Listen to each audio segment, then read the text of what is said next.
Welcome to 99 TV entertainment. నేను లక్ష్మి. రామ్ పోతినేని, భాగ్యశ్రీ బోర్సే నిజంగానే ప్రేమలో పడ్డారా? రామ్ పోతినేని, భాగ్యశ్రీ బోర్సే తెరపై కెమిస్ట్రీకి అభిమానులు ఫిదా అవుతుంటే తెర వెనుక కూడా వీరి మధ్య ప్రత్యేక బంధం ఉంది అంటూ ప్రచారం సాగుతుంది. అసలు ఈ ప్రేమ కథలో నిజమెంతో గాసిప్ ఎంతో తెలుసుకుందామా? టాలీవుడ్ యంగ్ హీరో రామ్ పోతినేని, అందాల నటి భాగ్యశ్రీ బోర్సే మధ్య ఉన్న బంధం గురించి గత కొంతకాలంగా సోషల్ మీడియాలో సినీ వర్గాలలో పెద్ద ఎత్తున చర్చ జరుగుతోంది. వీరిద్దరూ కలిసి నటించిన Andhra king Taluka cinema shooting సమయంలోనే వారి మధ్య సాన్నిహిత్యం పెరిగిందనే వార్తలు అప్పట్లో వైరల్ అయ్యాయి. ఈ గాసిప్ కి ఆరంభం 2025లో జరిగింది.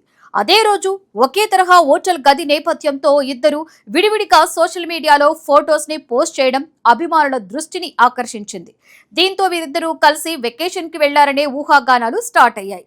ఇక ఆంధ్ర కింగ్ తాలూకా సినిమా ప్రమోషన్ల సమయంలో భాగ్యశ్రీ బోర్సే రామ్ పోతినేనిని కింగ్ ఆఫ్ హార్ట్స్ అని సరదాగా సంబోధించడం కూడా చర్చకు దారితీసింది. తెరపై వీరి కెమిస్ట్రీతో పాటుగా తెర వెనుక కూడా వీరి మధ్య ప్రత్యేకమైన అనుబంధం ఉందని అభిమానులు భావించారు. అంతేకాకుండా భాగ్యశ్రీ హైదరాబాద్ ని తన సెకండ్ హోమ్ గా చెప్పడం, ఇక్కడే ఒక ఇల్లుని కొనుగోలు చేసినట్లుగా తెలియడంతో వీరి పెళ్లి వార్తలకు మరింత ఊతమిచ్చింది.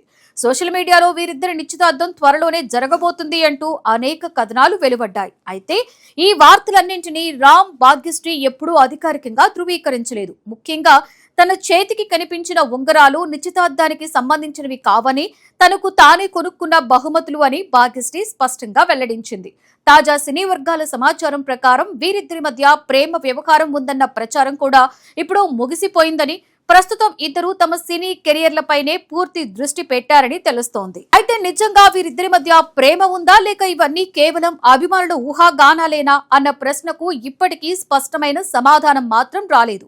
అధికారిక ప్రకటన వచ్చే వరకు ఈ కథనాలు గాసిప్స్ గానే మిగిలే అవకాశం ఉంది.